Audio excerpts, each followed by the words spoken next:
Hey everybody, and welcome back to Beginner's Fab. My name is Eric McGrew, and as you probably know by now, I am the host of the show. This week, though, took a wild turn for me in the aspect of off-roading and all that is my projects with the truck that you see here behind me, which is a 1998 Daihatsu F73 Fourtrak, and if you're in South America, a Rocky.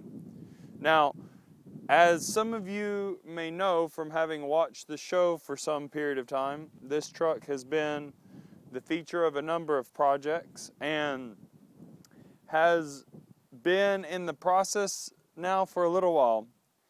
Honestly though, I've not been super motivated with the truck just because the first time I made the suspension adjustment on this truck, which was doing the original 3-link that I made, plus the SOA, I just honestly didn't feel real comfortable with the vehicle.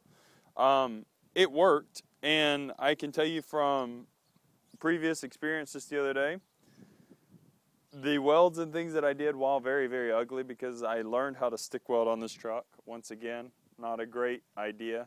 It's never a good idea to learn how to stick weld while having to weld the suspension on the only daily driver that you own. But unfortunately, due to circumstances where I live here in Chile, that was my option, and that's what happened. Now, what has happened since then is that I've been trying to update, let's say, the suspension work that I had originally done. Thing is, the more I learned, the more I've practiced doing, welding with other projects, bumpers, building carts for farmers nearby, doing handrails, just general metal work. The more I realized the welding I had done before, it was strong. It just wasn't as good as I could do it now, and not only aesthetically but just confidence-wise, I felt that it was time to upgrade. So you may have seen in the past on this axle here, and if you notice now, it looks a little bit different. Yeah, that's right. I have cut everything off the chassis once again and everything off the axle. You can see here that all of the spring perches, everything that I had made, which honestly were trashy looking and not at all appealing, have been taken off. I am getting ready to put all new suspension on this truck.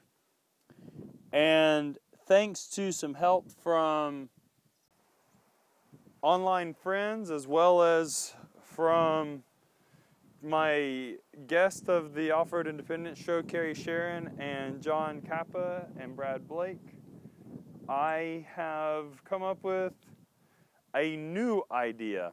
Now, I know that some people are going to think this is stupid, but remember, this is an educational show, and I want to see a true comparative difference.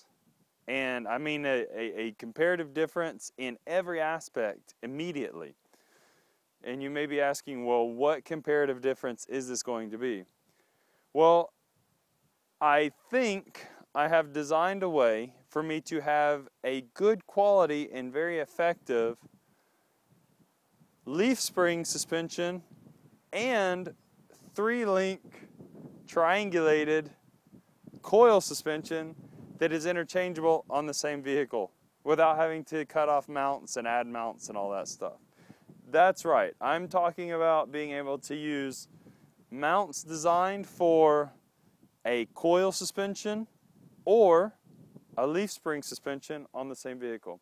You may ask, well, what's the benefit in that? That's kind of ridiculous. And honestly, for a normal rig, it is. It has no purpose. However, for this rig, my idea is that I can compare, under my understanding, my knowledge, and my abilities, the challenges and the difficulties of building a leaf spring suspension and building a coil spring suspension, and with my knowledge and everything, how well each of those work, how much effort it takes to build them, and what kind of tweaks you can make to each one to make it work better or worse. So that's the idea. I'm grinding all this stuff off at the moment, but I'm in a little bit of a position where I have to pause and I can't do much more, just because, well, I don't know which leaf springs I'm going to use yet. This vehicle here is one that didn't come with leaf springs on it from the factory. There is a first gen Fourtrak that came with leaf springs. However, they're not that common here in Chile, and therefore I just don't want to rely on parts that are hard to find. So I might have some custom leaf springs made up because they're not that expensive to have them made a lot of times. Or I might just find a cheap pair of leaf springs like Samurai or something and then add a leaf to make them strong enough to hold the weight of this truck. But whatever I do, I have to make sure that it fits with the mounts that I want for my, well, let me rephrase that.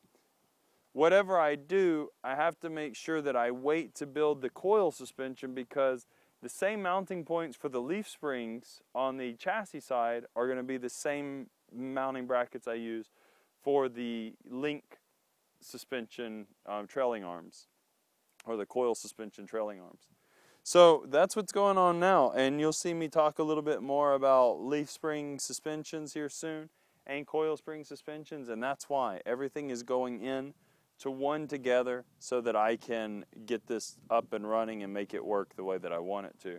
That way I can literally take it out. I've got a friend next door to me who has some firewood trails that I can take it up on with the leaf spring suspension on it, test it out, come back down in an hour, swap it out, I hope, take it back up and check it out with the coil spring suspension, and then say what kind of tweaks and things that I needed to make both of them work.